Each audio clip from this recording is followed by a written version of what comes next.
The compound walls in Ramadi held secrets that would never make it into official reports. March 2008. The kind of night where the desert wind carried whispers of violence yet to come, where shadows moved with purpose, and where the difference between breathing and dying measured itself in fractions of heartbeats. The intel had been solid, too solid perhaps. A high-value target holed up in a three-story structure that had once been someone's home, back when Ramadi had neighborhoods instead of war zones. SEAL Team 3 had rehearsed the breach for 72 hours. They knew every angle, every door, every window. They had satellite imagery, drone footage, and human intelligence that placed their target in the southeast corner room on the second floor. What they didn't have was the secondary insurgent cell waiting in the adjacent building with overlapping fields of fire. The breach went textbook perfect for exactly 11 seconds. The door came down. The stack flowed through with practiced efficiency. 4 operators moving as one organism, weapons up, scanning sectors, clearing corners with the kind of muscle memory that only comes from doing something 1,000 times until your body knows it better than your mind. Then the walls started speaking in machine gun fire. The ambush had been prepared with brutal intelligence. The insurgents had used the Americans' own tactics against them, studying their patterns, learning their doctrine, and setting a trap that turned standard operating procedure into a death funnel. The SEALs were caught in a fatal geometry, pinned in a kill zone with nowhere to go but down. Lieutenant Junior Grade Garrett Hollis, 24 years old, and on his second deployment, found himself pressed against a wall that was disintegrating around him. Concrete chips peppered his face. The sound was beyond sound, a physical force that turned thought into pure survival instinct. He could see his team leader down, bleeding from the leg, could see their point man returning fire with mechanical precision, even as rounds stitched a line across the floor, inches from his position. They were going to die here, in this room that smelled of cordite and plaster dust and the copper tang of blood. 14 men who had trained together, fought together, bled together, about to become another casualty statistic in a war that had already consumed too many. And then the geometry changed. The figure appeared from nowhere. That was how Hollis would remember it later, in the dreams that would wake him gasping for years afterward. Not through the door, not through the window, just suddenly there, as if the shadows themselves had decided to take form and choose a side. The operator moved through the insurgent position like water finding cracks in stone. There was no hesitation, no pause for assessment, just fluid, devastating action. A knife appeared in hands that seemed to know exactly where every human being in the room was positioned, where their weapons pointed, where their attention focused. 6 insurgents, 8 seconds. The kind of close-quarters violence that exists outside normal human experience, operating on a level of skill and speed that separates the trained from the transcendent. Hollis watched it happen, watched the impossible become real. The masked figure never fired a shot, didn't need to. Each movement flowed into the next with balletic precision. A strike to the throat, a blade between ribs angled upward toward the heart, a neck twisted with surgical accuracy. The insurgents didn't have time to scream, barely had time to understand they were dying. And then it was over. The shooting stopped. The night settled back into something resembling silence, broken only by labored breathing and the distant sound of secondary units converging on their position. Hollis tried to focus on the operator, tried to see a face beneath the night vision equipment and tactical mask. But the figure was already moving, already disappearing back into whatever shadows had birthed this intervention. A radio crackled. A voice, deliberately distorted by electronic modulation, stated facts without emotion. 14 friendly, status viable, hostiles neutralized, call sign Reaper, exfil in 30. The operator was gone before Hollis could process the words, before he could say, "Thank you," before he could ask who, what, why. Just gone. as if the whole thing had been a hallucination born from adrenaline and fear. But the bodies were real. The saved lives were real. And somewhere in the vast machinery of classified operations and need-to-know protocols, someone had just added another line to a record that Hollis would never be allowed to read.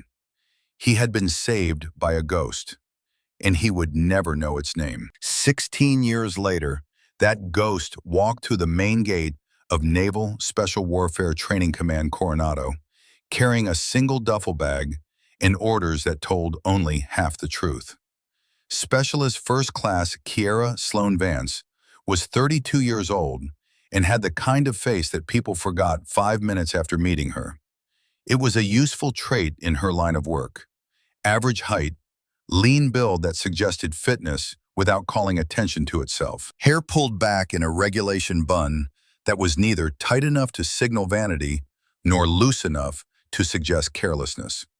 She wore her uniform the way some people wear camouflage, blending into the institutional background with practiced ease. The gate guard barely glanced at her ID before waving her through. Just another analyst transferring through for some forgettable rotation in some forgettable office. The kind of sailor you'd pass in the hallway without registering they existed, which was exactly how Vance preferred it. The base hadn't changed much since her last visit, back when she'd been a different person with a different name and a clearance level that existed in files most admirals would never see. Coronado still smelled like salt air and sweat, and the particular combination of diesel fuel and determination that characterized military installations near the ocean. Buildings arranged with geometric precision, personnel moving with purpose, the constant background hum of training operations that never truly stopped. She checked into her temporary quarters with the minimum required interaction, signed the forms, accepted the building pass, declined the offer of a base tour with a polite smile that discouraged follow-up conversation. The clerk processing her paperwork would remember nothing about her except that she'd been unremarkably courteous. In her assigned room, plain and functional, as every military transient space she'd ever occupied, Vance unpacked with systematic efficiency. Uniforms hung precisely, gear stowed according to a pattern that would allow her to find anything she needed in complete darkness. And there, at the bottom of her duffel, wrapped in a waterproof case, a worn field notebook with a black cover and pages that already held 3 weeks' worth of careful, damning observations. She opened it to the first page. The handwriting was small, precise, economical with space and words. October 1st, 2024, Day 1. Subject, Lieutenant Commander Garrett Hollis, age 40, Naval Special Warfare Training Command, Head Instructor, Advanced Combat Skills. Surface impression, professional, competent, respected by command structure. Reality, investigate. Vance turned the pages slowly. Each day, another entry. Each entry another piece of a pattern that had taken her 3 weeks of invisible observation to confirm. October 3rd. Petty Officer, 2nd Class, Reese Brennan, 23, female. Hollis demonstration of grappling defense. Shoulder dislocation claimed as accident. Witnesses report Hollis applied excessive force after Brennan successfully executed counter technique. Medical report contradicts Hollis's version. Brennan withdrawn from training pipeline. October 6th.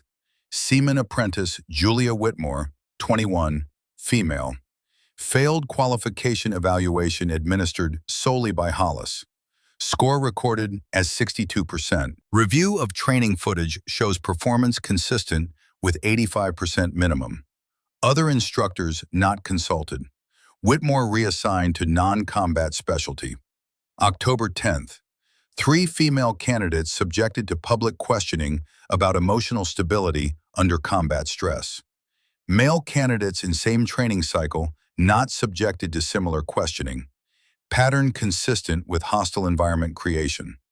Page after page.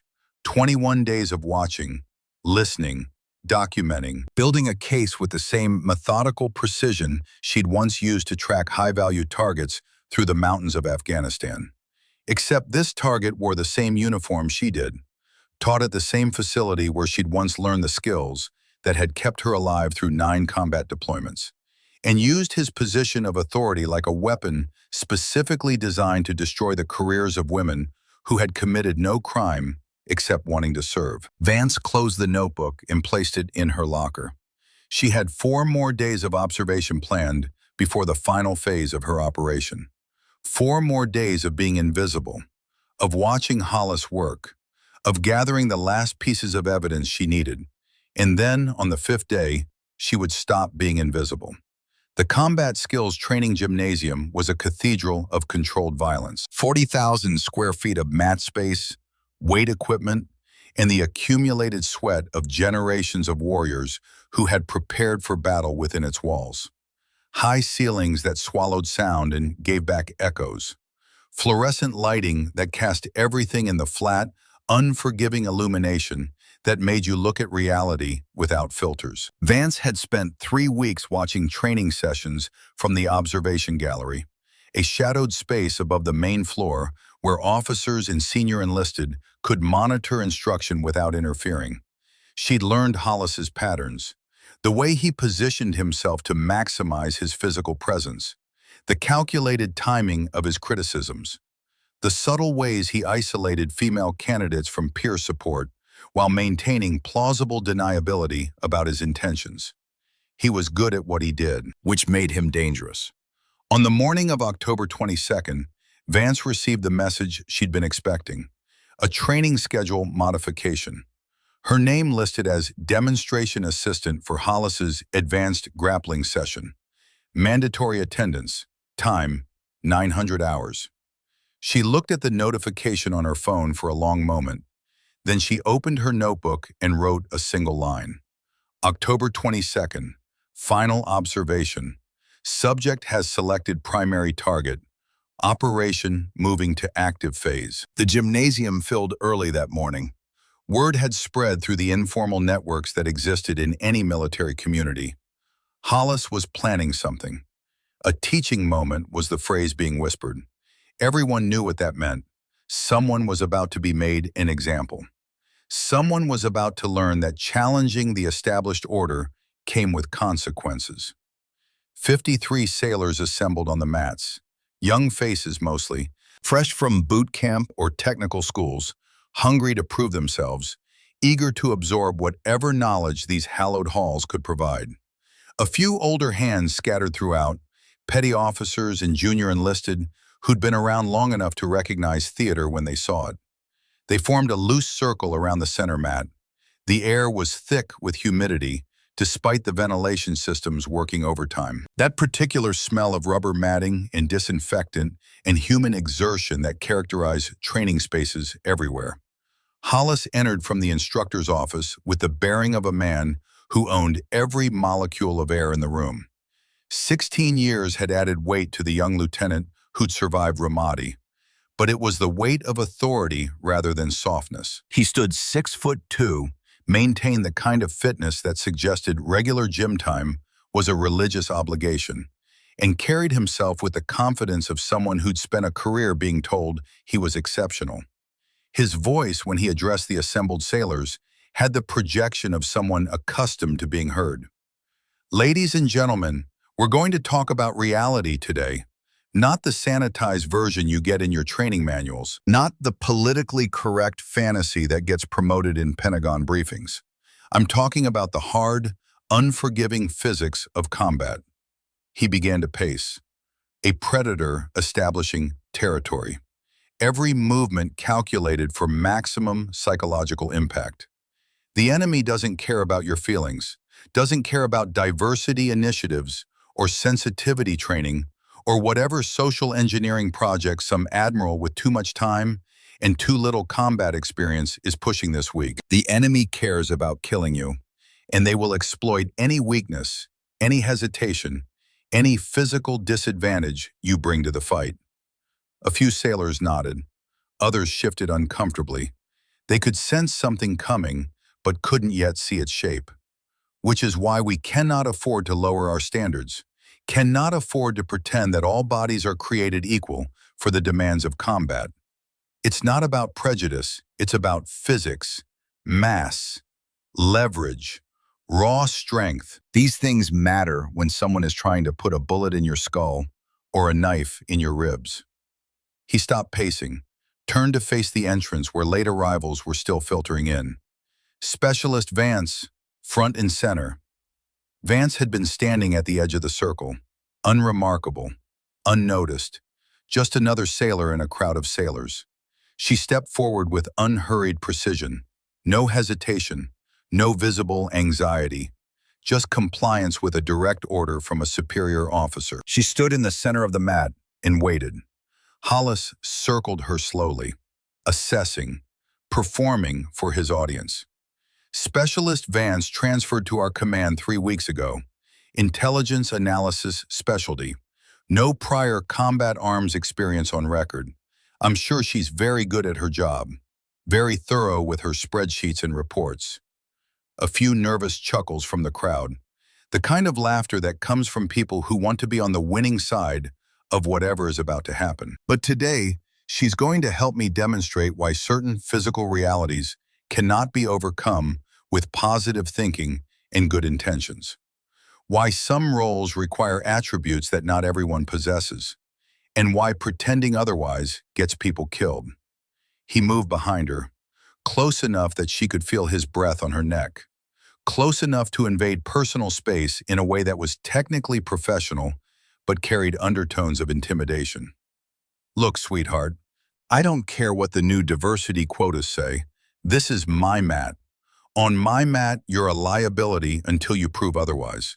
And right now, all I see is someone who's going to get a real operator killed. Is that clear? Vance's voice was quiet, calm. 2 words that carried no emotion at all. Yes, sir. Hollis smiled. It was the smile of a man who believed he'd already won. Outstanding. Let's begin. Fleet Master Chief Callum Thorne stood in his office on the 3rd floor of the administration building, looking down at the gymnasium through windows that had been installed specifically to allow command oversight of training operations.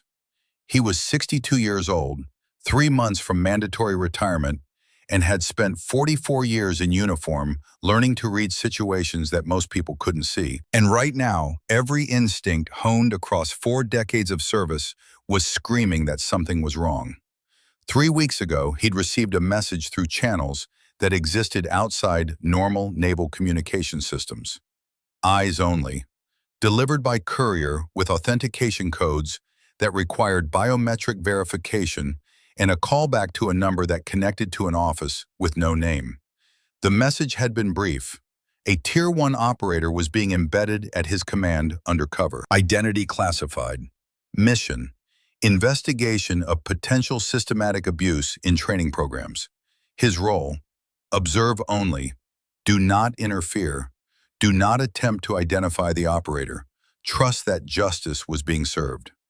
Thorne had served long enough to know that when Naval Special Warfare Command used phrases like Tier 1 operator and systematic abuse, people's careers were about to end badly, possibly with prison time, definitely with disgrace. He'd spent 3 weeks watching his instructors with new eyes, looking for the signs. The operator could be anyone. The beauty of special operations personnel was their ability to blend, to become invisible, to exist in plain sight while operating according to objectives no one else understood. But now, watching Hollis set up whatever demonstration he had planned, watching the subtle positioning and the calculated humiliation, Thorne felt the pieces starting to align. He picked up his phone, dialed his senior aide. Get me a tablet with secure access, Tier 1 personnel files, full clearance. I need it in the gymnasium in 5 minutes. Master Chief, I'll need authorization codes for... I'm aware of what you need. I'm providing authorization under WARCOM Special Investigation Protocols. If you have questions, you can call Admiral Christensen directly, but I promise you he'll be less patient about the delay than I'm being. He hung up, continued watching through the window. Something was about to break, and when it did, it was going to reshape everything about how this base operated. On the mat below, Hollis had begun his lecture on grappling dynamics. He was using Vance as his demonstration dummy, positioning her body like a mannequin, showing the assembled sailors the various ways a larger opponent could establish dominant control. His hands were professional, his explanations technical, but there was an edge to it, a current of something darker running beneath the surface of legitimate instruction. The attacker establishes a dominant frame here, he said, wrenching Vance's arm to an angle that made several observers wince. Uses his weight advantage to pin your arm, neutralizing your ability to strike or draw a secondary weapon. From here, he can control the engagement. He can strike. He can choke. He can create an opening to finish the fight. He looked at the crowd, making sure they were watching, making sure they understood the lesson he was really teaching. For the defender, especially a defender with significant physical disadvantages, the options are limited. The window for a successful counter is fractions of a second. It requires explosive power, perfect timing, and a level of aggression that, frankly, must be drilled into you through years of specialized training. He pushed his weight against Vance, testing her, waiting for resistance that would justify escalation. The standard academy counter involves creating space. You shrimp your hips. You create a wedge with your knee. You try to break the attacker's posture. This is fine in theory. He leaned closer, voice dropping to a stage whisper that carried to every corner of the silent gymnasium. But theory and reality are two different things. And the reality is someone your size will never generate the force to move someone my size. It's physics. He shoved her, hard enough that it crossed the line from demonstration to aggression. Hard enough that everyone watching knew they were witnessing something that wasn't about training anymore. Vance didn't stumble, didn't lose her footing. Her body absorbed the force with the kind of structural integrity that suggested roots going down through the mat to bedrock. She might as well have been carved from stone. For the first time, something flickered across Hollis's face. Annoyance. The script wasn't playing out the way he'd planned. "Let's try a more dynamic scenario," he said, voice hardening. "The attacker isn't just holding you, he's striking." His hand came up, a telegraphed arc toward her head, slow enough to be safe, fast enough to make the point, stopping just short of contact. You must control the striking limb, protect your head, and then, only then, can you attempt the escape. He repeated the motion, a little faster, a little closer, testing. Vance's head moved just enough. Economy of motion that looked effortless, but required thousands of hours to master. Her eyes tracked his hand with the calm focus of someone reading words on a page. It infuriated him. Her competence was a silent refutation of everything he was trying to prove. Her calm was an insult to his authority. "You're not taking this seriously, specialist." The words came out tight, controlled. But beneath the control was something ugly trying to break through. On the battlefield, there are no slow-motion attacks. There are no pulled punches. There's only this. His hand didn't stop. It wasn't a full-force strike, but it was far more than a demonstration tap. His open palm connected with the side of her jaw with a sound that echoed through the sudden, absolute silence of the gymnasium. A crack like breaking wood, like the snapping of a social contract, like the moment when training became assault, and every person in that room knew they were witnessing a line being crossed that could never be uncrossed. 53 sailors gasped as one, horror and disbelief washing across young faces that had believed in the integrity of the uniform, in the honor of the system, in the idea that officers were better than this.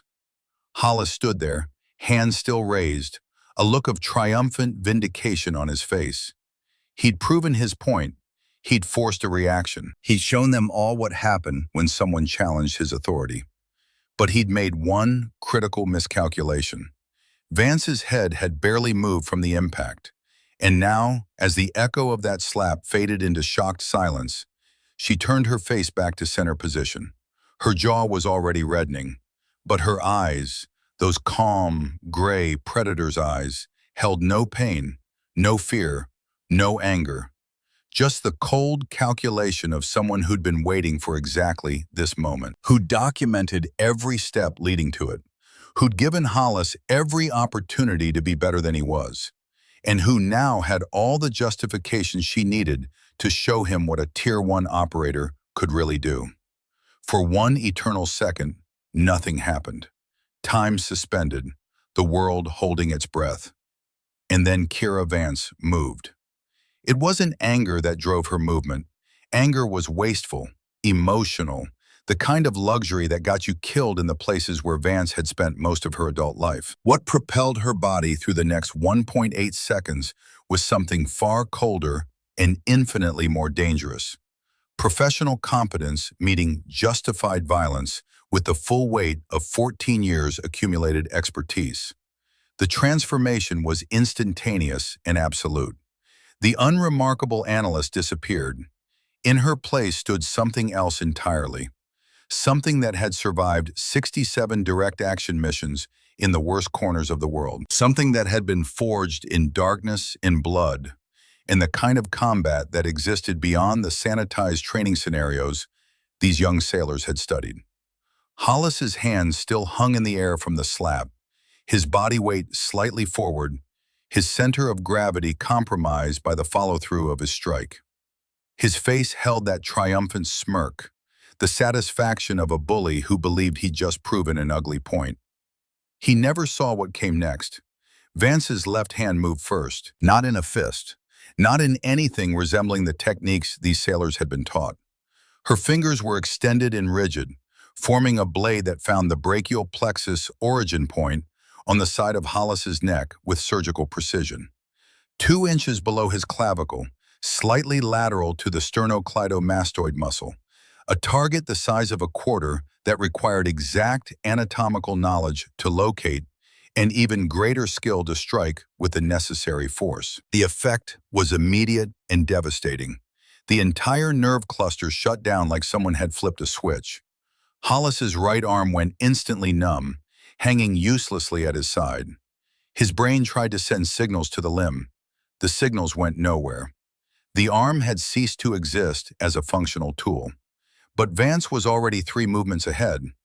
While his nervous system was still processing the first strike, her right hand had secured his left wrist. Not grabbing it, securing it. There was a difference that only people who'd studied control techniques at the highest levels understood. Her thumb found the pressure point where the radial nerve crossed the distal radius, a place where bone and nerve met with nothing but skin between them. She applied exactly 17 pounds of pressure. Hollis's hand opened involuntarily. Any weapon he might have been holding would have clattered to the floor. His grip strength vanished. His fine motor control dissolved. The hand that had struck her now belonged to her. Total elapsed time, 0.4 seconds. The watching sailors saw it happen, but couldn't process it. The movements were too fast, too efficient, too far outside their frame of reference for trained combat. This wasn't the grappling they'd been taught. This wasn't the techniques in their manuals. This was something else.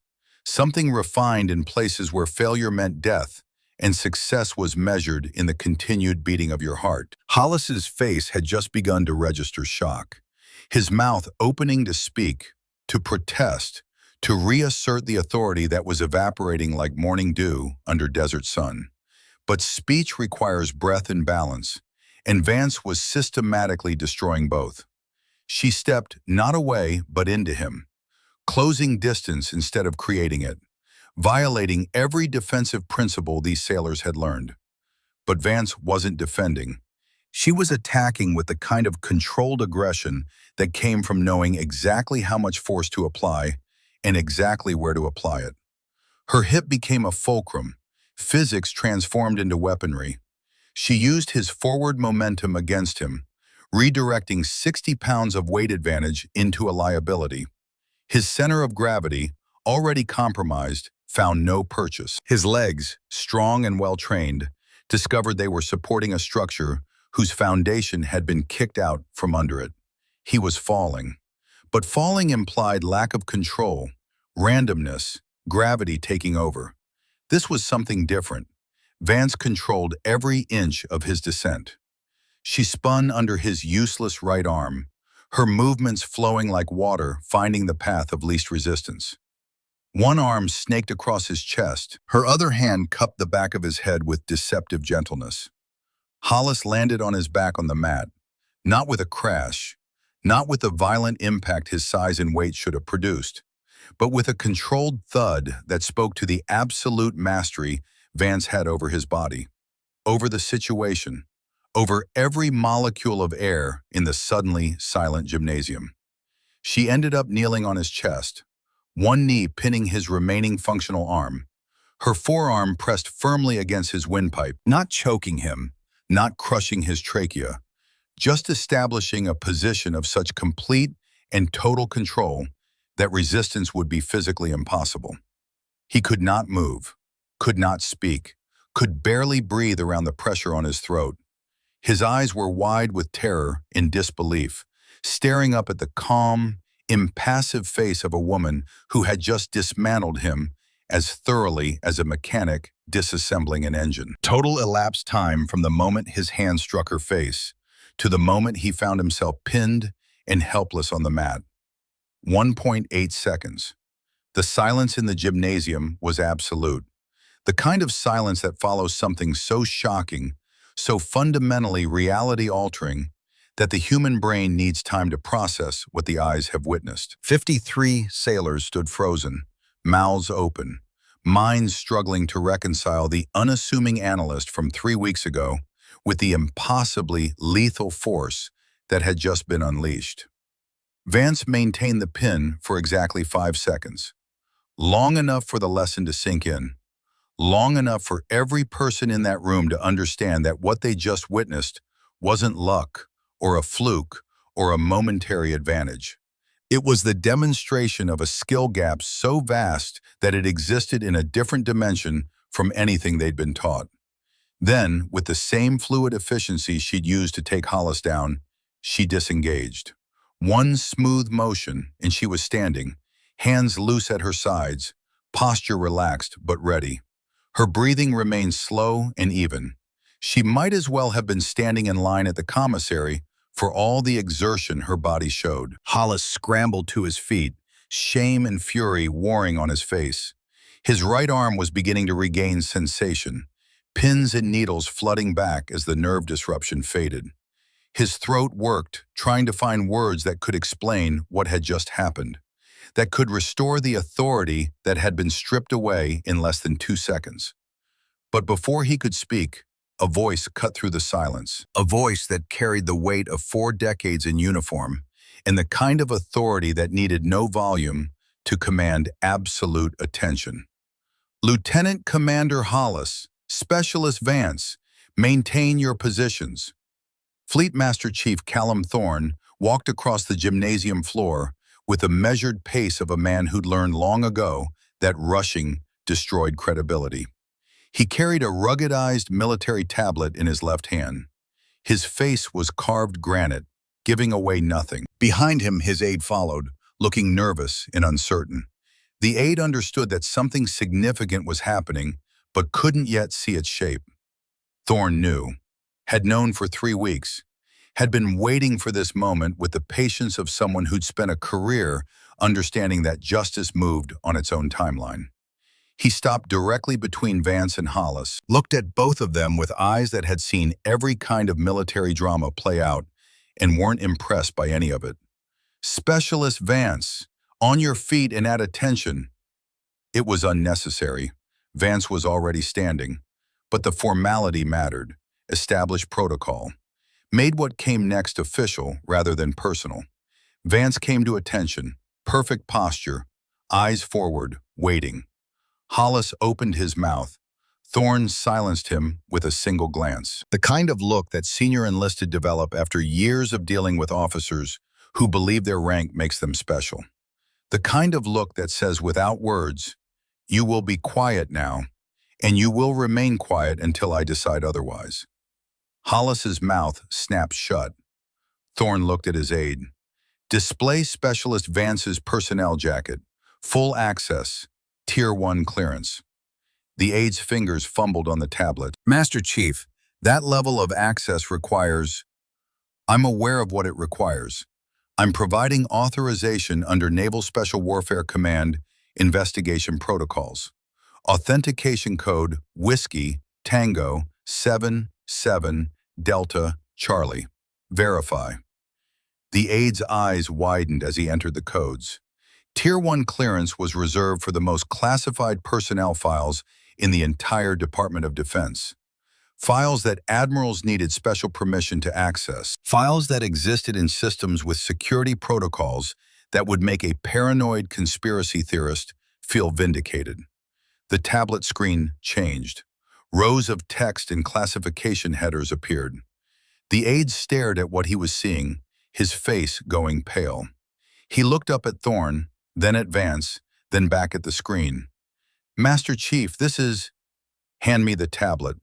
Thorne took the device. For a long moment, he simply looked at the screen, reading, absorbing, confirming what he'd begun to suspect 3 weeks ago. Then he turned to face the assembled sailors. His voice, when he spoke, carried to every corner of the gymnasium. Not shouting, just projecting with a kind of natural command presence that made junior personnel straighten their spines reflexively. For the benefit of those assembled, I'm going to read selected portions of a personnel file. This is being done under proper authority and for valid training purposes. What you're about to hear is classified. It will not be discussed outside this room. It will not be posted on social media. It will not become gossip. Is that understood? 53 voices responded as one. Yes, Master Chief. Thorne looked down at the tablet, began to read. Name, Vance, Kira Sloan. Rank, Specialist First Class, pay grade E6. Current billet, Naval Special Warfare Training Command, listed as Intelligence Analysis Rotation. He paused. Let that sink in. The word listed doing heavy work in that sentence. Actual billet, Naval Special Warfare Development Group, Silver Squadron. Operational status, active. The gymnasium was so quiet you could hear individual heartbeats. DEVGRU. Development Group, the formal name for what everyone in the military knew by another designation. SEAL Team 6, the most elite special operations unit in the American arsenal. The people who did things that would never make the news in places that didn't exist on any official map, against enemies who died without anyone ever knowing their names. Thorne continued reading, his voice steady and matter-of-fact, as if he were reciting a grocery list rather than a combat record that read like something from a thriller novel.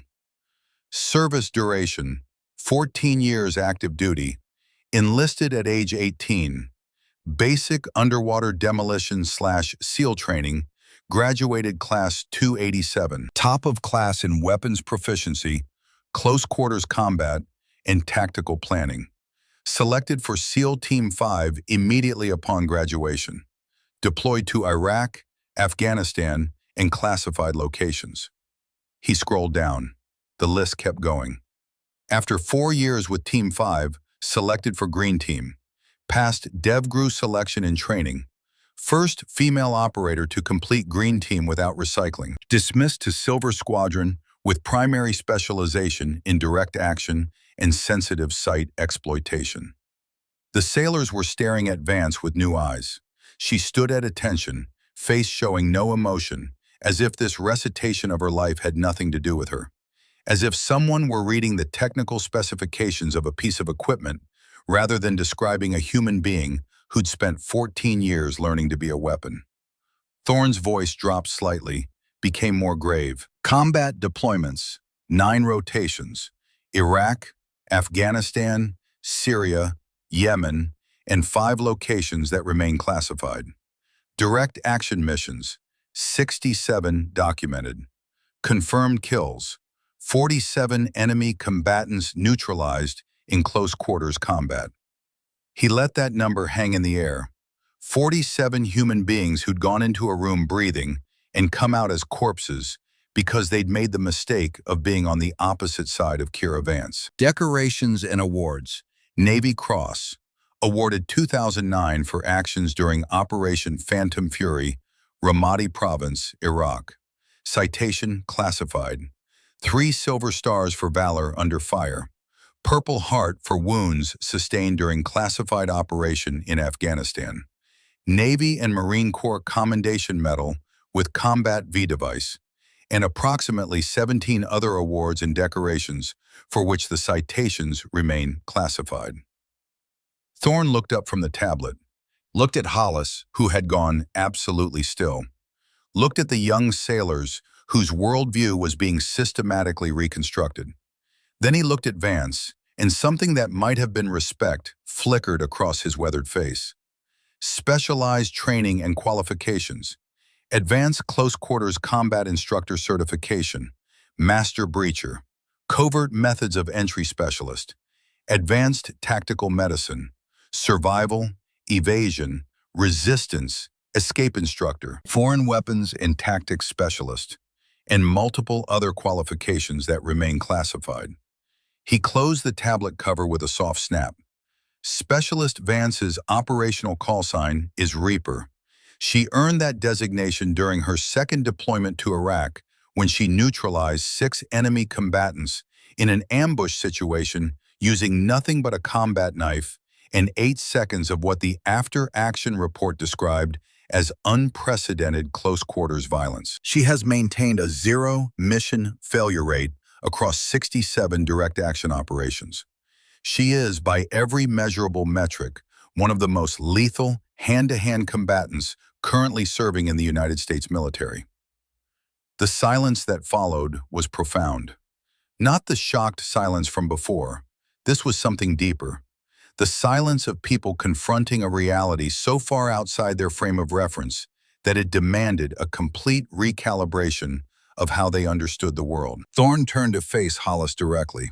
His voice remained calm, professional, but underneath the professionalism was something cold and implacable.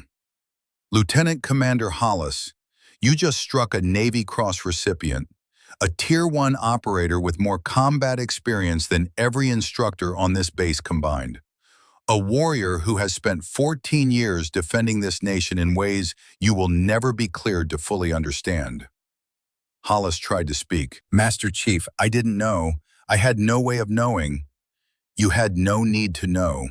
Her operational status is classified for a reason. But you did have an obligation to treat every sailor under your instruction with professional respect. You violated that obligation. You crossed from training into assault, and you did so in front of 53 witnesses. Thorne turned slightly, addressing the assembled sailors again. What you witnessed here today was not combat. It was a demonstration of what happens when someone makes assumptions based on gender rather than capability. When someone mistakes silence for weakness. When someone allows prejudice to override professional judgment. He looked back at Vance. Then, in a movement that sent a shockwave through every person in the gymnasium, Fleet Master Chief Callum Thorne came to the position of attention. His spine straightened. His heels came together with a sharp crack, and he raised his right hand in the sharpest, most precise salute that 44 years of service could produce.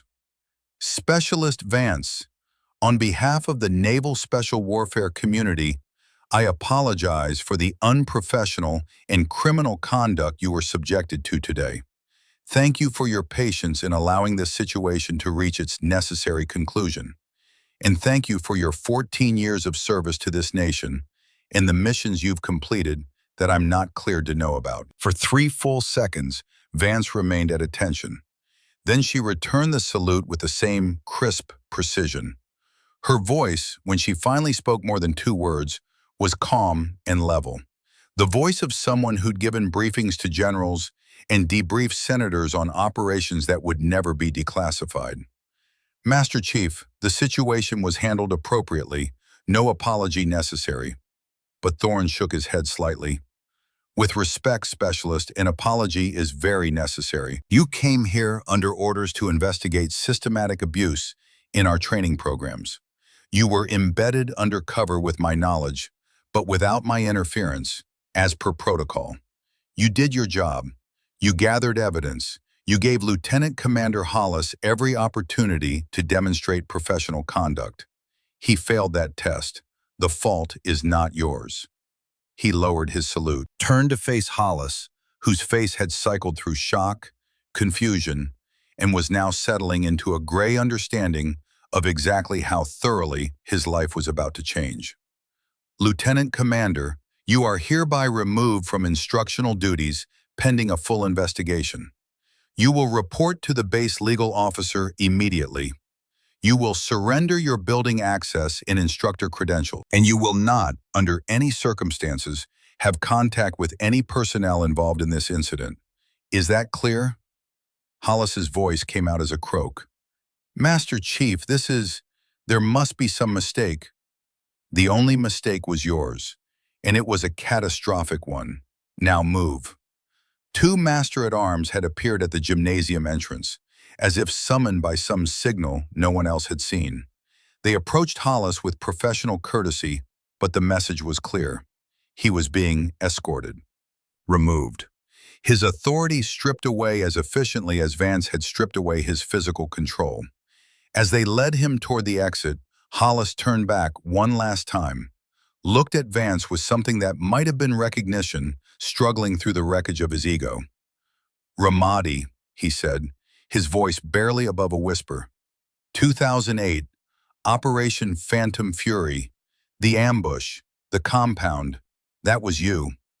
Vance met his eyes. Her expression didn't change, but she nodded once. That was me. You saved my life, saved 14 of us. I did my job. I didn't know. I never knew who. You weren't supposed to know. That's how classified operations work. He stared at her for another moment. Then something broke in his face, the last remnants of his dignity crumbling. I'm sorry, he said. And then, because there was nothing else to say, nothing that could rebuild what he'd destroyed, he let the master-at-arms lead him away. The gymnasium door closed behind him with a soft click that sounded like the closing of a career. Thorne waited until Hollis was gone. Then he turned back to the assembled sailors, who were still trying to process everything they'd witnessed in the last 10 minutes. Let me be absolutely clear about what happened here today. Specialist Vance has been embedded at this command for 3 weeks as part of a Naval Special Warfare Command investigation into allegations of systematic gender-based discrimination and abuse in our training programs. She was operating under official orders with proper legal authority. Everything she observed has been documented. Everything Lieutenant Commander Hollis did was recorded and witnessed. He pulled a worn field notebook from his pocket. Vance's notebook. The one that had been in her locker. The one that detailed 21 days of careful observation. This notebook contains detailed accounts of 19 female candidates whose careers were destroyed or damaged through unprofessional conduct by instructional staff. It contains witness statements, training footage analysis, medical reports that contradict official accident claims. It represents the kind of thorough, professional intelligence work that is characteristic of Tier 1 operators when they're given a mission. He held it up so everyone could see. This investigation will continue. Other instructors will be interviewed. Other candidates will be contacted. And reforms will be implemented to ensure that what happened here never happens again. Because the United States Navy does not tolerate abuse, does not tolerate discrimination, and does not tolerate officers who use their authority as a weapon against the people they're supposed to be developing. Thorne's eyes swept across the young faces staring at him. You came here today expecting a training session. Instead, you received an education in something more important than grappling techniques. You learned that assumptions are dangerous, that quiet competence is often more lethal than loud bravado, and that the most dangerous person in any room is usually the one who doesn't need to tell you they're dangerous. He paused, let it sink in. You are dismissed, except for Petty Officer Brennan. Specialist Vance would like a word. The sailors filed out slowly, still dazed, still processing. They moved past Vance with a kind of reverent distance, as if afraid to get too close to something that had revealed itself to be far more dangerous than they'd imagined. Reese Brennan approached hesitantly. She was 23 years old, with a healing shoulder and a bruised confidence that was struggling to remember why she'd wanted to be here in the first place. Her eyes were red from crying. Vance looked at her, really looked at her, seeing not just the physical injuries but the deeper damage that came from having your dreams attacked by someone who was supposed to be helping you achieve them. Petty Officer Brennan, Vance said quietly, 3 weeks ago, Lieutenant Commander Hollis destroyed your training progression, dislocated your shoulder during a demonstration, filed reports claiming it was your fault. Do you remember? Brennan nodded, not trusting her voice. He was wrong, Vance said. I reviewed the footage. Your technique was correct. Your execution was sound. He applied excessive force intentionally because you successfully countered his initial attack and he couldn't tolerate being bested by a female candidate. The injury was assault disguised as training. Tears were flowing again, but different tears now. The kind that came from having your reality validated after weeks of being told you'd imagined things or been too sensitive. Vance held out the worn field notebook. This is yours now. It contains documentation of 19 cases like yours, witness statements, evidence, the ammunition you'll need when people try to tell you that you're overreacting or being difficult. Because they will try. They always do. Brennan took the notebook with shaking hands. I want you to understand something, Vance continued. What happened to you wasn't a reflection of your capability. It was a reflection of his insecurity. Strong instructors build people up. Weak instructors tear people down to feel powerful. He was weak. You are not. I don't feel strong, Brennan whispered. Strength isn't a feeling. It's a decision you make every day. You decided to walk into this gymnasium today, even though you knew Hollis would be here. Even though your shoulder still hurts. Even though every instinct probably told you to stay away. That's strength. Vance stepped closer. Her voice dropped to something almost gentle. Your career isn't over. Your dream isn't dead. This is just the first time someone tried to break you. It won't be the last. But now you know something important. The people who try to break you are usually the ones who are already broken themselves. Don't let their damage become yours. Brennan clutched the notebook to her chest, found her voice. How do I become like you? Vance smiled. It was small and brief, but genuine. You already are like me. You just don't know it yet. I got my shoulder separated during green team training. Instructor said I was too weak to continue, told me I should quit before I got someone killed. I didn't quit, neither did you. That's the only qualification that actually matters. She turned to leave, then stopped and looked back. One more thing. When they ask you what happened here today, tell the truth. All of it. Don't minimize. Don't make excuses for him. Don't let anyone convince you that speaking up makes you weak or disloyal. Silence protects predators. Truth protects the next generation. Choose truth. Then Kira Sloan Vance, Specialist First Class, call sign Reaper, walked out of the gymnasium, leaving behind a legacy that would reshape how the Naval Special Warfare Command thought about training, about respect, and about the dangerous assumption that you could judge a warrior's capability by anything other than their actions. The legal proceedings moved with the kind of bureaucratic efficiency that characterized military justice when the evidence was overwhelming and the politics were clear. Lieutenant Commander Garrett Hollis was court-martialed 48 days later. The verdict came on December 11th at 1420 hours. Guilty on all charges. Dishonorable discharge. Forfeiture of all pay and benefits, reduction in rank to O1, the lowest commissioned officer grade. But the real punishment wasn't the legal consequences. It was the professional death sentence. In the tight-knit world of naval special operations, where reputation was currency and honor was the foundation of identity, Hollis had become a cautionary tale. His name became a verb among instructors. To pull a Hollis meant to let your ego destroy your career. He was gone from Coronado by December 15th. No ceremony, no farewell. Just a quiet departure in the early morning hours when most of the base was still asleep. But the investigation he'd triggered kept going.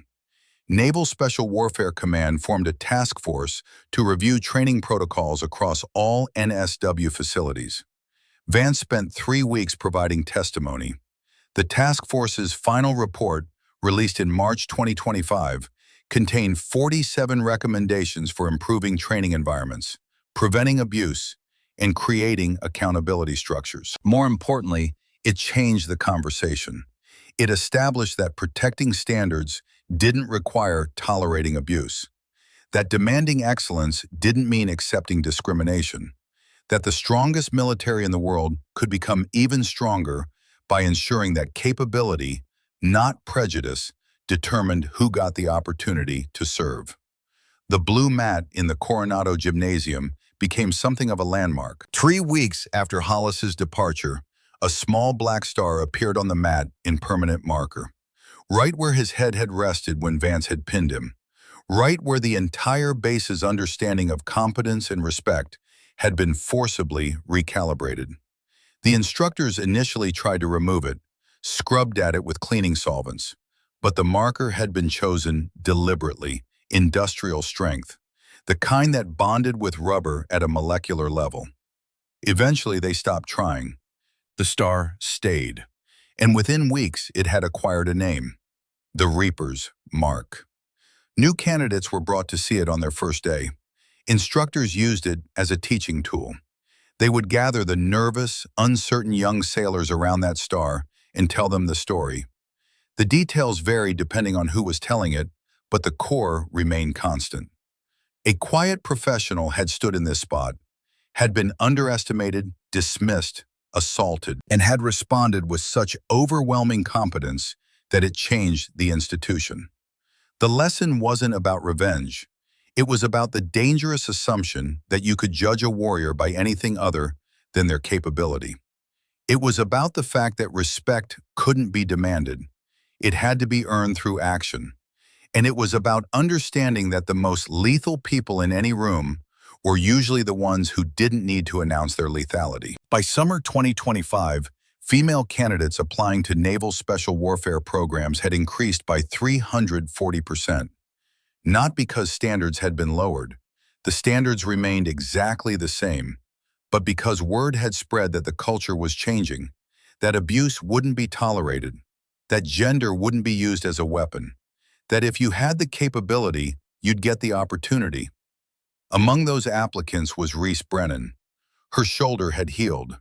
The physical therapy had been long and painful, but she'd approached it with the same stubborn determination that had gotten her through boot camp. She'd kept Vance's notebook, had read it cover to cover dozens of times, had used it as evidence when well-meaning friends suggested maybe she should find a different career path. She applied to SEAL training in June 2025, got accepted in August, reported to basic underwater demolition/SEAL training in September as part of Class 3-6-4, and she made it through. Not easily. BUD/S was designed to break people, to find the limits of human endurance and push past them. She rang out twice during Hell Week, came back both times, got rolled back to a later class after a stress fracture in her left foot. But she didn't quit. She graduated BUD/S in March 2026, 23 months after Hollis had tried to end her career. Top 15% of her class in overall performance, third in her class in close quarters combat. She earned her trident, that eagle and anchor and trident and pistol that marked her as a Navy SEAL, one of the most exclusive military designations in the world. And 6 months after that, in September 2026, she received the orders that would define the rest of her career. Report to Naval Special Warfare Development Group for Green Team selection. The pipeline to DevGru. The path to becoming part of the most elite special operations unit in American military history. She was 25 years old. She had a call sign now, Phoenix. rising from ashes, and she was about to walk into a training program that had a 90% attrition rate and would make BUD/S look like summer camp. But she wasn't walking into it alone, because Vance was there, had been recalled from operational deployment to serve as an instructor for the next Green Team cycle. And when Brennan walked into the first formation, saw that familiar calm face with those gray predator's eyes, she understood that the universe sometimes gave you exactly the mentor you needed, exactly when you needed them. The training compound was located in a place that didn't exist on civilian maps, surrounded by security that made Fort Knox look casual. It was November 2026, and the air had that crisp quality that comes when fall is thinking about becoming winter. 8 candidates stood in a line, backs straight, eyes forward, waiting to find out if they had what it took to join the most selective military unit on Earth. 3 women, 5 men, all of them with combat experience, all of them with records that would make civilian special operations enthusiasts weep with envy. And all of them about to discover that everything they'd accomplished so far was just the entry fee to a program that would either forge them into something extraordinary or break them completely. Senior Chief Kiera Vance stood before them in unmarked fatigues, no name tape, no rank insignia, nothing to indicate who she was except the coiled readiness in her posture and the absolute confidence in her bearing. She'd been promoted 6 months earlier. She was 34 years old and had become one of the most experienced close-quarters combat instructors in the entire special operations community. Her voice, when she addressed the candidates, carried the same calm authority it always had. Welcome to Green Team. For those of you who don't know me, I'm Senior Chief Vance. I'll be your primary instructor for advanced close-quarters combat and tactical decision-making under stress. My job for the next 6 months is to determine whether you have what it takes to operate at the Tier 1 level. Most of you will fail. That's not an insult, it's statistics. She walked down the line, looking at each candidate, not judging them, assessing them. There was a difference. You'll be tested on everything: shooting, movement, medical, breaching, languages, tactical planning, stress inoculation. Will put you in scenarios where the right answer isn't obvious, and the stakes feel real because they are real. You'll be sleep-deprived, hungry, cold, wet, and expected to perform at 100% anyway, because that's the job. Her eyes landed on Brennan, held there for just a moment. No acknowledgement of their shared history, no favoritism, just the clinical assessment of an instructor evaluating a candidate. If you make it through Green Team, you'll be assigned to one of the assault squadrons. You'll deploy to places you can't talk about, against enemies whose names you'll never know, completing missions that will never be acknowledged. You'll miss birthdays and holidays and every important moment in your family's lives. You'll carry secrets that will weigh on you for the rest of your life. And you'll do it because it's the job, and the job matters more than your comfort. A long pause, letting them absorb it. If at any point you decide this isn't for you, there's no shame in ringing out. BUD/S graduation makes you a SEAL. That's an accomplishment 99% of people will never achieve. But if you stay, I expect absolute commitment. No half measures, no saving something for the swim back. Everything you have, every single day, until we either put you through or send you back to the teams. Are we clear? 8 voices responded as one. Yes, Senior Chief. Outstanding. First exercise begins in 30 minutes. Recommend you use that time to mentally prepare, because what comes next is going to show you exactly how much you don't know about your own limits. The training was brutal in ways that transcended physical hardship. Green Team wasn't about making you strong, you were already strong. It was about teaching you to operate when strength wasn't enough. When you were running on fumes and willpower and muscle memory that had been drilled so deep it functioned without conscious thought. They ran shooting drills until their hands cramped and their shoulders screamed.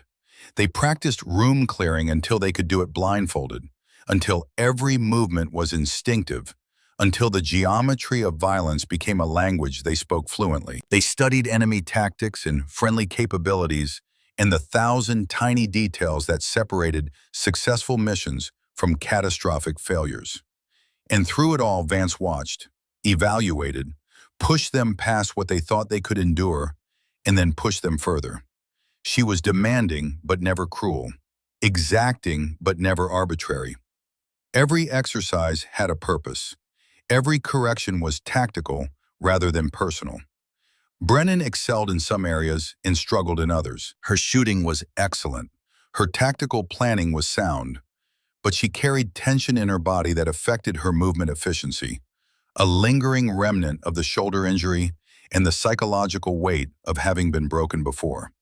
She was good, but good wasn't the standard here. The standard was exceptional.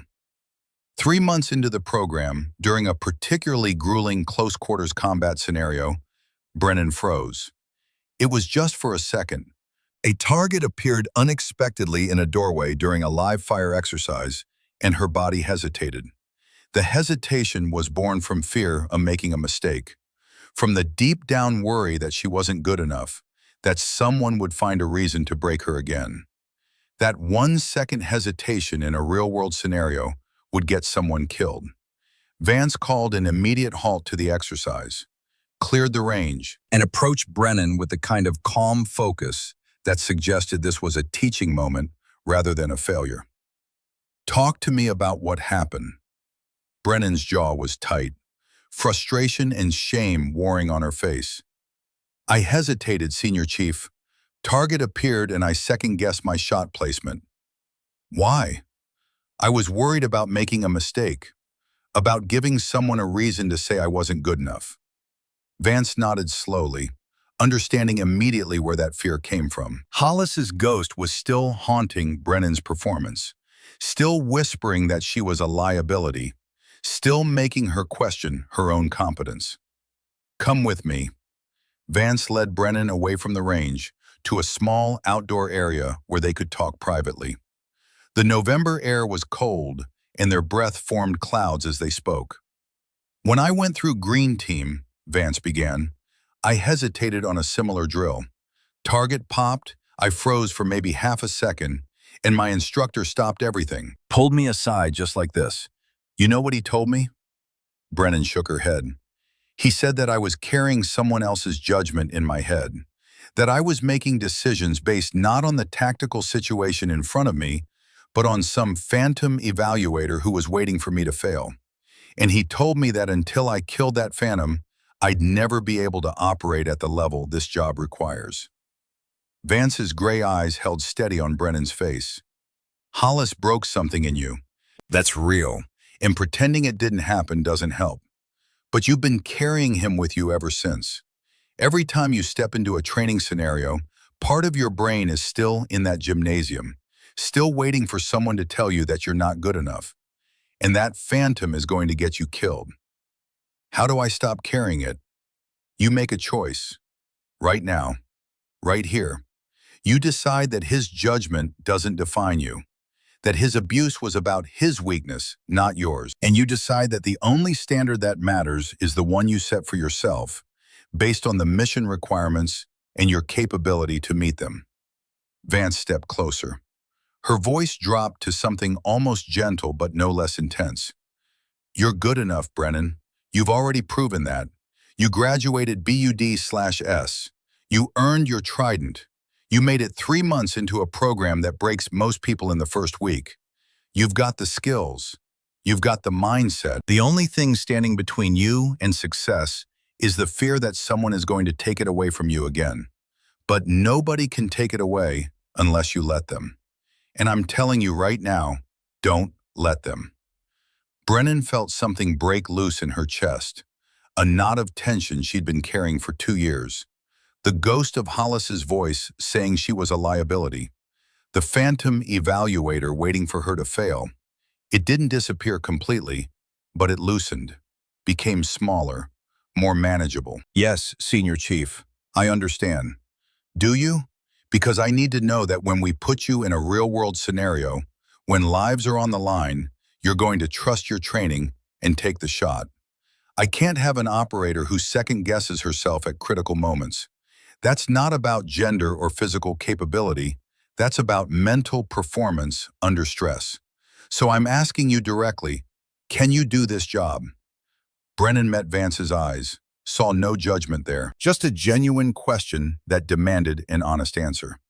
Yes, Senior Chief, I can do this job. Then prove it. Not to me, not to anyone else. Prove it to yourself. Kill the phantom. Take the shot. They returned to the range, ran the scenario again. This time, when the target appeared in the doorway, Brennan didn't hesitate. Her weapon came up, sight picture acquired, controlled pair to center mass, target down. Smooth, efficient, exactly how it was supposed to work. Vance watched from the observation position and allowed herself a small smile. Phoenix was living up to her call sign, rising from the ashes, becoming something stronger than what had been broken. The remaining 3 months of Green Team were punishing, but productive. Brennan continued to improve, finding her confidence, learning to trust her training. 2 of the 8 original candidates rang out. One broke his leg during a training evolution and was medically recycled to a later class. But 5 made it through, including all 3 women, including Brennan, who graduated in the top 20% of the class and earned assignment to Gold Squadron with a specialization in direct action operations. Her final evaluation, written by Senior Chief Vance and reviewed by the commanding officer of DevGru, included a line that would follow her throughout her career. Petty Officer First Class Brennan demonstrates exceptional tactical proficiency, mental resilience, and the kind of quiet professional competence that defines Tier 1 operators. Strongly recommend for immediate operational deployment. By April 2027, Brennan was mission qualified, ready to deploy, ready to do the job she'd spent 3 years preparing for. And in May, she received her first operational tasking: sensitive site exploitation in an undisclosed Middle Eastern location. High-value target with intelligence indicating the target's compound used exclusively female household staff. Male operators would compromise the mission. Female operator required for infiltration. The mission brief was held in a windowless room in a compound that didn't exist on any map. The operations officer laid out the intelligence, showed satellite imagery, described the target as a mid-level facilitator for a terrorist network that specialized in human trafficking. The kind of evil that existed in the world and needed to be removed with precision and permanence. The mission was assigned to a mixed team, 5 operators. Brennan was designated primary entry. Her job was to infiltrate the compound, disguised as household staff, gain access to the target's location, and create an entry point for the assault team. It was exactly the kind of mission that Vance had trained her for. Senior Chief Vance was on the mission as team leader, not because Brennan needed a babysitter, but because the intelligence suggested potential complications that required her level of experience. Vance would command from an overwatch position, coordinating the assault and providing real-time tactical guidance. The mission launched at 0230 hours local time. Brennan infiltrated at 0315, dressed in traditional local clothing, carrying identification that had been created by specialists who could forge documents that would fool forensic analysis. She approached the compound service entrance with the confident stride of someone who belonged there. The guard barely glanced at her credentials before waving her through. Inside, the compound was quiet, most of the household asleep. Brennan moved through halls she'd memorized from building plans that had been acquired through methods she'd never known. Found the target's personal quarters on the 2nd floor, confirmed his presence through thermal imaging passed to her via encrypted comms from Vance's overwatch position. Phoenix, this is Reaper. Target confirmed, southeast room, 2nd floor. 2 possible security personnel, ground floor, west wing. Building clear for breach. Execute on your call. Brennan's heart rate was steady, her breathing controlled. No phantom voices in her head, no second guessing, just the mission and the training and the absolute certainty that she could do this job. She moved to the external door that would provide entry for the assault team, disabled the alarm system with tools that looked like maintenance equipment, opened the lock with the kind of precision that came from hundreds of hours practicing covert entry. The door swung open silently. The assault team flowed in, 4 operators moving with fluid coordination. They reached the target's room in under 30 seconds. Brennan was there to meet them, having confirmed that the security personnel were neutralized with chemical sedatives delivered through the ventilation system. The target was extracted from his bed before he was fully awake, flex-cuffed, hooded, moved to the extraction vehicle with such efficiency that the entire operation from breach to exfil took less than 8 minutes. Textbook perfect. In the operations center, Vance watched the feed from multiple camera angles, watched Brennan move with the same quiet competence she'd seen 2 years ago when a young petty officer with a damaged shoulder had approached her in a weight room and asked how to become better. Watched Phoenix execute a Tier 1 operation with the kind of professional excellence that justified every hour of brutal training. When the team returned to base, Vance was there to meet them. The debrief was standard. Target secured, intelligence recovered, 0 casualties, 0 compromises. Mission success. After the official debrief, Vance pulled Brennan aside. Her expression was neutral, professional, but there was something else underneath. Pride, perhaps, or satisfaction at seeing potential fulfilled. Good work out there, Phoenix. Clean infiltration, solid decision-making. You executed exactly as trained. Brennan felt a warmth in her chest that had nothing to do with the adrenaline come-down. Thank you, Senior Chief. Couldn't have done it without the training you provided. The training gave you tools. You're the one who used them. That's all you. Vance paused, then added, You've come a long way from that gymnasium in Coronado, from the person who thought maybe she wasn't good enough. You proved something out there tonight, not to me, not to the command, to yourself. I had a good teacher. You were a good student. There's a difference. I can teach technique. I can teach tactics, but I can't teach the decision to keep going when everything inside you says to quit. You made that decision. Multiple times. That's why you're wearing that trident, and that's why you just completed a successful Tier 1 mission. Brennan felt tears trying to form. Push them back. Not here. Not now. Later in her quarters, she could process the emotion. But right now, she needed to be the professional Vance had taught her to be. What's next, Senior Chief? Vance smiled. Next, you rest, recover, and then we do it again. Because this is the job. One mission after another. Each one matters. Each one saves lives or stops evil, or makes the world marginally safer. It's not glamorous. It's not going to make you famous, but it's important, and you're good at it. So keep doing it. Reaper would be proud, Brennan said without thinking, then realized what she'd said.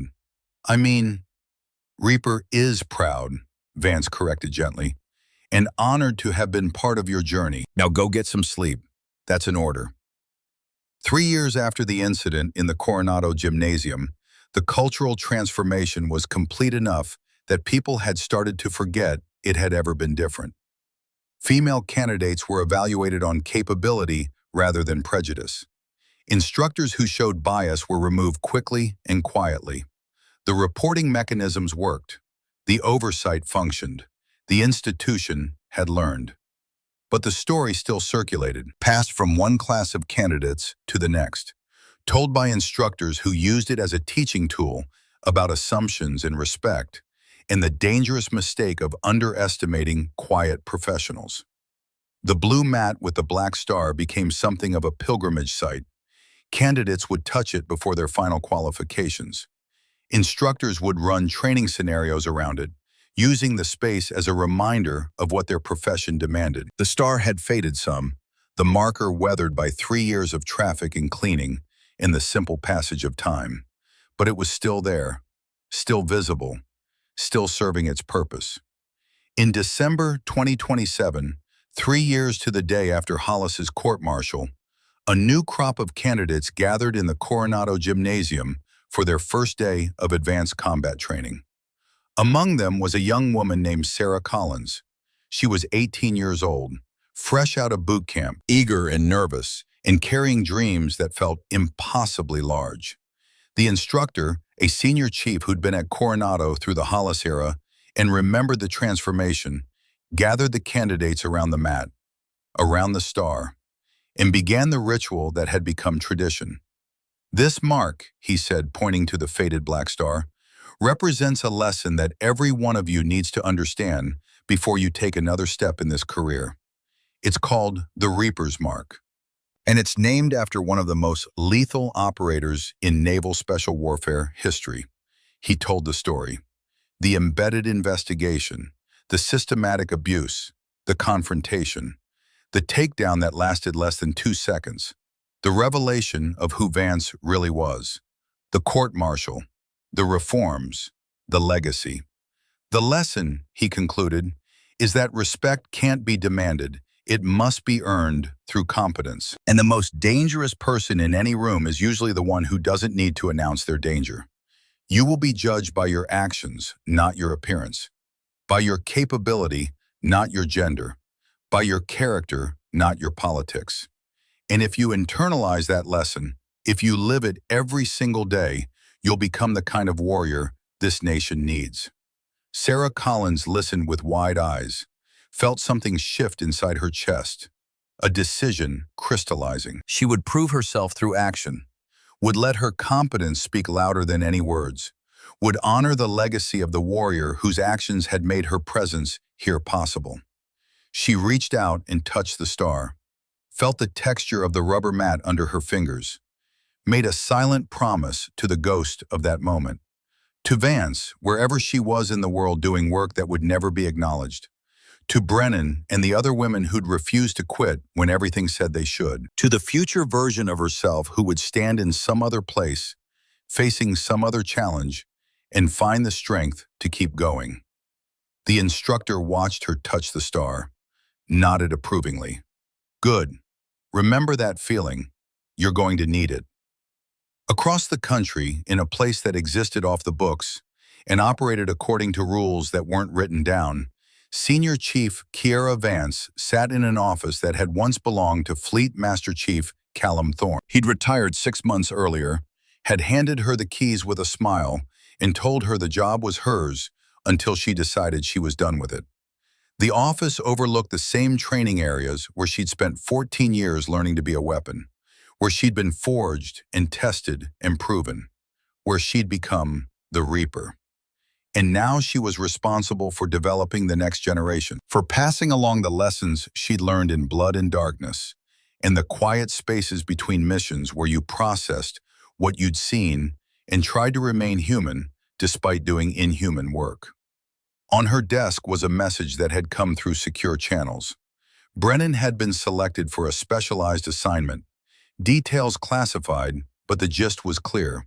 She was being fast-tracked for leadership roles, would probably make senior chief in another 3 years, would eventually become an instructor herself, passing along knowledge to the generation that came after her. The chain continued. The legacy expanded.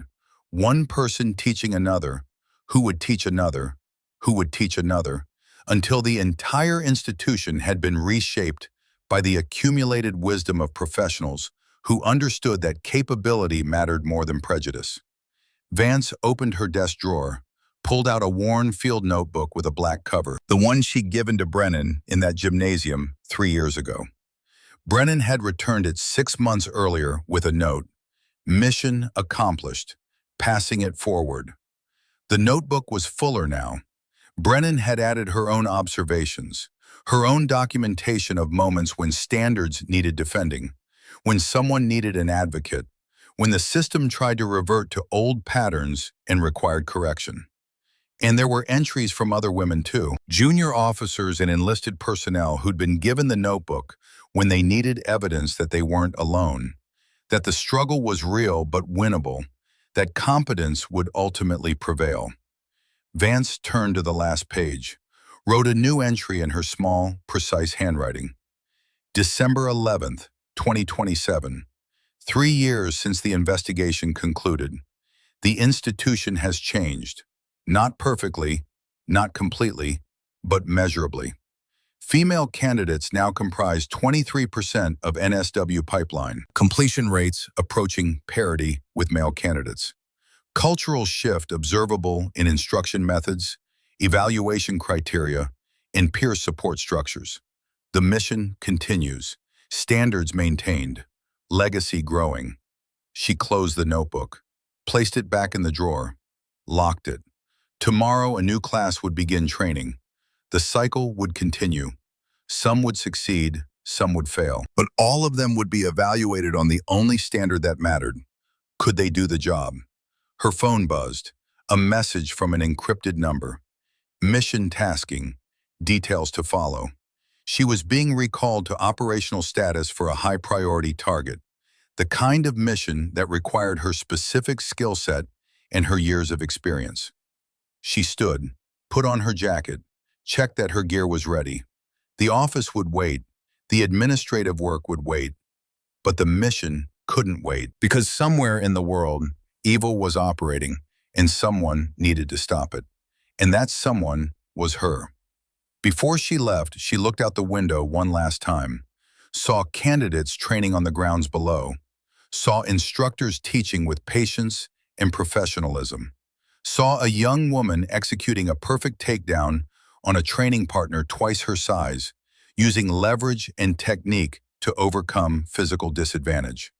The scene made her smile, not with pride in her own accomplishments, but with satisfaction at seeing the system work the way it should, at seeing capability recognized regardless of who possessed it, at seeing standards maintained without abuse, excellence demanded without discrimination.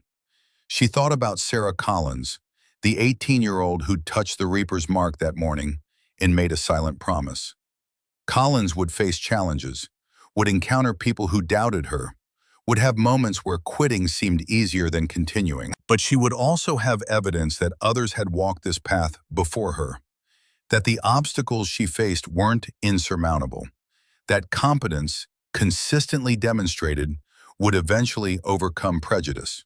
And if she made it through, she would pass that knowledge to the next generation, and the chain would continue unbroken.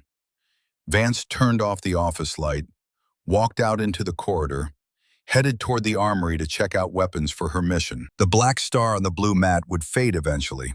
Decades from now, it might disappear entirely, but the lesson it represented would remain, passed from instructor to student, from mentor to protege, from one generation of warriors to the next. Some truths didn't need to be written down. They were lived, demonstrated, earned through sweat and blood, and the quiet determination to be better today than you were yesterday. And that truth, carried forward by people like Sarah Collins and Reese Brennan, and the countless others who would follow, would never fade. It would endure, silent, powerful, absolute, just like the professionals who embodied it.